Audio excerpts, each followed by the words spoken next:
Hello, everybody. This is Fernando for the latest Las Vegas Casino podcast.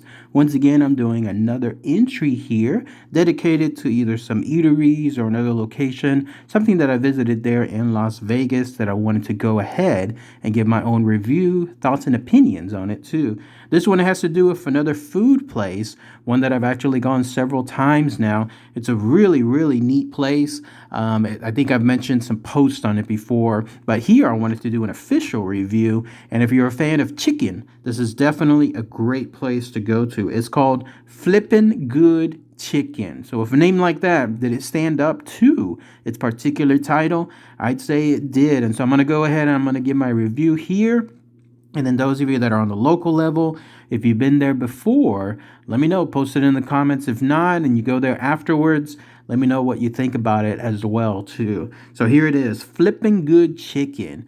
It's a restaurant that's right there on the Fremont Experience. Not exactly like underneath that giant dome with all the bright lights, but actually a little bit of ways. I would say like maybe a block or two away.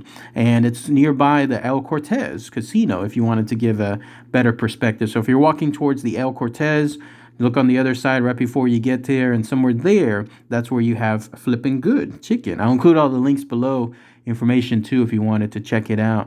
I would say this is some of the best chicken I've had there in Las Vegas. I don't say that lightly. This is because of one reason.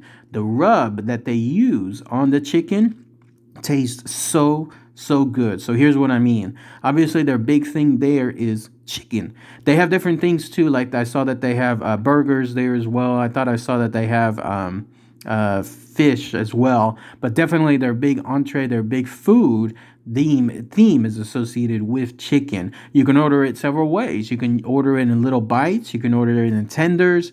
You could order grilled chicken if you want. You could also have it be, let's say, on other items like add-ons, like wings and so on. I decided to actually get it here on chicken tenders, my favorite. Those are my chicken strips, the favorite thing that I love eating. And in their case, they have multiple flavors from the mild all the way to like no way. Like when it comes to atomic hot, I wanted to get the hottest one, but then they advised me actually that involves habaneros. And having some experience with habaneros before, I was like, nah, let me go ahead and I'll get the next hottest one.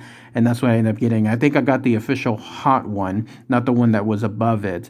But yes, whenever you order it, it comes back with three things. First, it's the chicken itself that tastes so good, and it has that special rub, that's the hot rub on it. So it's not something involving, let's say, sauce. I don't know if they do or don't have some kind of other sauce that you can put on it, but they definitely have the sauce on the side. So you could order buffalo sauce, you could order barbecue sauce, ketchup, and so on. I ended up getting buffalo sauce extra on the side, but the rub itself tastes so very good. In fact, it's something that I look forward to when it comes to that chicken. Every time now that I'm in the Fremont Experience, I'm going to definitely go there just to try out that rub that's there on the chicken itself. The fries also come a little bit seasoned as well.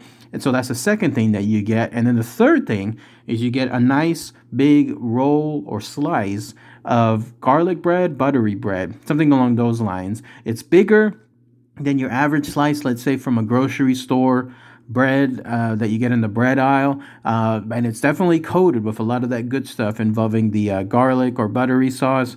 So those are the three things you get, and then you can add on, of course, a soft drink or something else too. So the first time I tried it there, I gave it a chance. I haven't really had chicken with too much rub. Usually it's some kind of sauce that I eat it with, but in this case, it definitely worked out really well. So that's definitely recommended. Last time I was going to try to get also stuff involving the chicken bites, but then they advised me, they said it's pretty much the same thing as the chicken tenders slash strips. It's just cut up into smaller holes. So I thought, yeah, sure, okay, I'll try that next time. But otherwise, yeah, definitely really good chicken. The ambiance there is pretty good too. It almost looks like the bar from Cheers. Like if you ever seen that show Cheers, that's pretty much what it looks like from the inside. Kind of low lighting. There's definitely areas there where you have a stool if you wanted to just sit by yourself. Let's say on the high table areas, or you could sit in a booth like I did. Also on the inside, it's very cool if it's the summertime and it's warm. If it's hot, and then the sodas, I don't know what they do to the sodas, what kind of temperature they keep it at, but it tastes really, really good. They're one of the few places too that has Dr. Pepper. I don't know why, but in Las Vegas there, Dr. Pepper is a rarity. It's almost like everyone is running on Pepsi drinks. So if you're a fan of Dr. Pepper like I am, that's where you'll find it there. And the pricing there is pretty reasonable, especially when it comes to the Las Vegas pricing. There's a lot of places out there that get expensive. I would say this one is more between the middle to the inexpensive. It's not cheap, but it's not expensive at the same time. So if you're gonna eat for less than 15 bucks, I would say that's your go-to price when it comes to there. Somewhere around $10 to $15. That's what'll happen if you go to eat there, let's say at lunchtime or dinner. And I noticed too that just like anything else on the Fremont area, they open up very late. Like in my case, I flew in from Austin to Las Vegas, and I hadn't eaten for the entire lunchtime dinner time period. So after I checked in at my hotel, the first thing that I did there at the Fremont was I walked over. This was around 10 or 11 p.m. their time, and they were still open. Apparently, they stay open all the way till about 2 a.m. So again, Flippin' good chicken. I'm going to rate it out of 5 stars. I'm going to give it 5 stars as well. I've been there several times now. It's now one of my go-to destinations when it comes to going there to the Fremont experience. I'm going to definitely keep going there and enjoying that beautiful chicken there. If you're a fan of chicken, again, check it out. You're going to definitely have a good time there. And again, it's pretty much about 1 block away from the Fremont experience. But let me know what you guys think. If you've ever been there before, if you plan on going there afterward, I'd love to hear what your thoughts are as well. All right, everybody. Thanks again as always. Take care. Bye.